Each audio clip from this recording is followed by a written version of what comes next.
Good morning student, welcome to online classes for class 8th SST. Today we are going to start our new chapter in civics, the Constitution.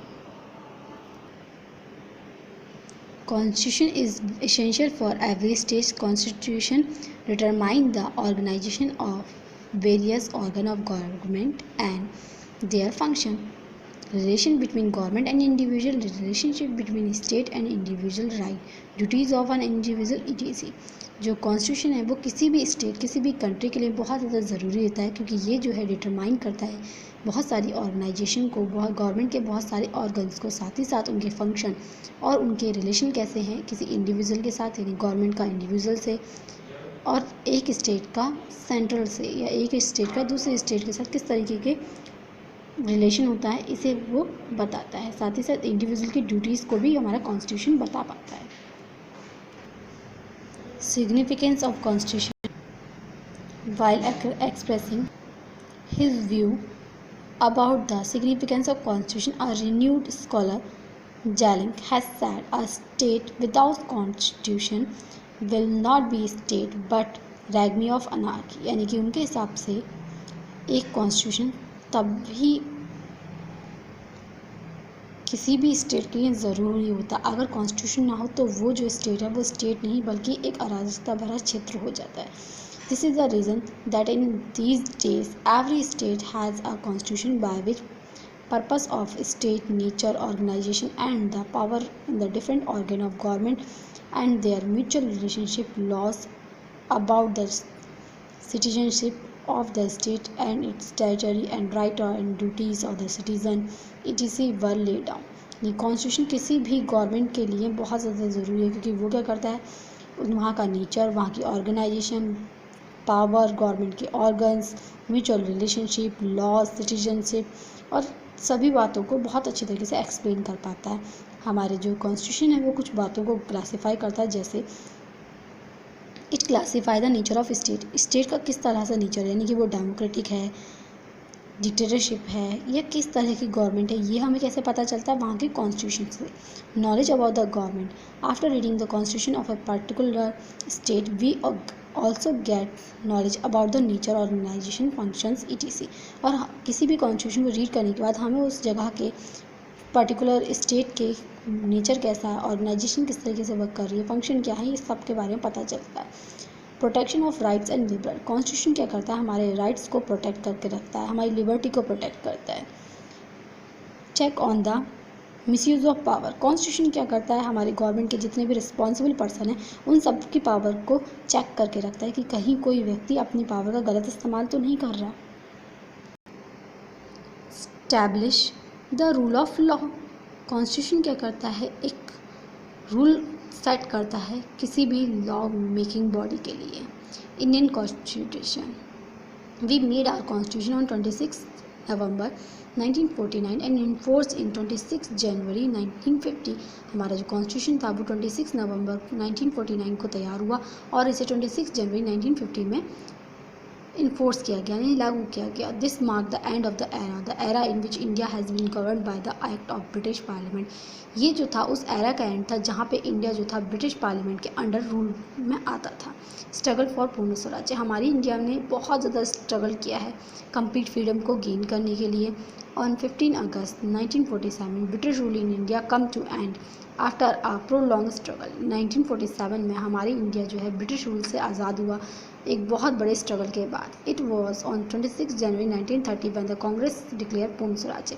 और जो Congress party है हमारी India की, national Congress party, उन्होंने क्या किया था 26 जनवरी 1930, यानी कि हमारे इंडिया के इंडिपेंडेंट होने से बहुत पहले ही कंप्लीट इंडिपेंडेंस के अपना गोल डिस्कस कर दिया था कि कंप्लीट इंडिपेंडेंस ही हमारा गोल है और हमें इसे ही गेन करना है। और उन्होंने 26 जनवरी को रिपब्लिक डे सेलिब्रेट किया था। Constitute assembly, constitution assembly was organise to frame new constitution of India. हमारी इंडिया के नए संविधान को बनाने के लिए कॉन्स्टिट्यूशन असेंबली बनाई गई। This was donate in accordance the cabinet mission. In July 1946, elections were held to elect the Constitution Assembly. Members were elected not directly by the people but indirectly by the member of the Provisional Legislative Assembly। यानी कि हमारी जो constitution assembly थी उसे बनाने के लिए 1946 में इलेक्शन हुआ और इन इलेक्शन में इलेक्ट किए गए थे हमारे कॉन्स्टिट्यूशन असेंबली के members. Status of the Constitutional Assembly. The Constituent Assembly has been created as a result of Cabinet Mission Plan and under the direction of British Parliament. It was sovereign Constitutional Assembly. हमारी जो Constitutional Assembly थी ये British से पूरी तरीके से आज़ाद थी।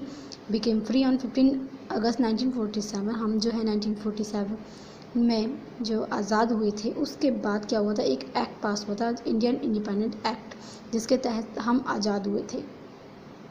Constitution assembly जो है उसके कुछ मेजर परफॉर्म थी, वो क्या थे, to frame constitution assembly to frame the constitution of free India, यानी कि फ्री इंडिया के कॉन्स्टिट्यूशन को बनाना, साथ ही साथ to work on the highest law making book, और साथ ही साथ हमारी कॉन्स्टिट्यूशन असेंबली के लिए क्या कर वर्क था कि वो क्या करें, हमारे लिए एक लॉ बुक तैयार करें। Constitute assembly a Galaxy of the best India. हमारी जो कॉन्स्टिट्यूशन असेंबली थी वहाँ इंडिया का बेस्ट ब्रेन था, यानी कि जितने भी इंटेलिजेंट लोग उस टाइम के थे वो सभी हमारे कॉन्स्टिट्यूशन असेंबली के मेंबर थे। साथ ही साथ ये जो मेंबर हैं वो डिफरेंट रीजन डिफरेंट कास्ट को बिलोंग करते थे। कुछ मेंबर जो इम्पोर्टेंट थे जैसे कि पंडित जवाहरलाल नेहरू, डॉक्टर राजेंद्र प्रसाद, सरदार वल्लभ भाई पटेल, मौलाना Abdul Kalam, doctor Shyama Prasad Mukherjee, doctor Bhimrao Ambedkar, Mrs Sarojini Naidu, Sardar Vallabh भाई पटेल, ये सभी जो लोग थे हमारी कॉन्स्टिट्यूशन असेंबली के मेंबर हुआ करते थे। The appointment of drafting committee. अब क्या हुआ, on 29 August 1947 a constitution assembly appointed a drafting committee. एक ड्राफ्टिंग कमेटी बनाई गई कॉन्स्टिट्यूशन असेंबली के द्वारा, जिसके लीडर थे भीमराव अम्बेडकर। इनका काम क्या था कि ये जो हैं कुछ इम्पॉर्टेंट जो बेसिक हैं वो ड्राफ्ट करेंगे कॉन्स्टिट्यूशन असेंबली के बिहाफ में। Time spend, total time taking in framing our constitution was 2 years 11 months 18 days। हमारी कॉन्स्टिट्यूशन को बनाने के लिए 2 साल 11 महीने 18 दिन लगे थे, यानी कि approx 3 years। 114 days were devoted to discussion on different aspect of constitution. हमारे कॉन्स्टिट्यूशन के डिफरेंट एस्पेक्ट पर बहुत अच्छी तरीके से डिस्कस किया गया था, तभी जाके लॉ बनाया।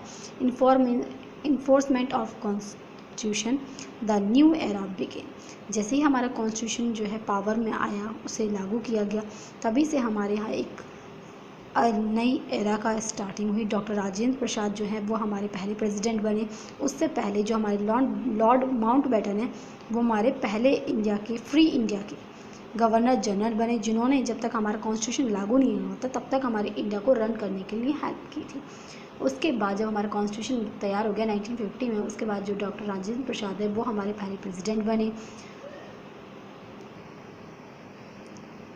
कॉन्स्टिट्यूशन के कुछ बेसिक फीचर्स हैं, जैसे a written enacted and lengthy constitution. हमारी इंडिया का जो कॉन्स्टिट्यूशन है वो अब तक का सबसे ज़्यादा बड़ा हैंड रिटन कॉन्स्टिट्यूशन है, जिसमें बहुत ज़्यादा वर्क है। जैसे कि वहाँ पे 395 आर्टिकल्स हैं, 12 शेड्यूल्स हैं, जिन्हें 22 पार्ट्स में डिवाइड किया गया है। और अब तक हमारे कॉन्स्टिट्यूशन में 100 टाइम जो हैं अमेंडमेंट किए गए हैं, बदलाव किए गए हैं, क्योंकि समय के साथ कॉन्स्टिट्यूशन में बदलाव होना ज़रूरी है, क्योंकि समय के साथ साथ जो कंडीशंस हैं वो बदलती रहती हैं। Sovereignty, socialist, secular, democratic, Republic. हमारे इंडिया का जो कॉन्स्टिट्यूशन है वो सेकुलरिज्म पे बेस्ड है। सोवर्निटी, सोशलिस्ट, सेकुलर और डेमोक्रेटिक, रिपब्लिक, इन सभी बातों को कभी चेंज नहीं कर सकता, यानी कि हमारा इंडिया जो है हमेशा एक सेकुलर और एक सोशलिस्ट कंट्री ही रहेगा।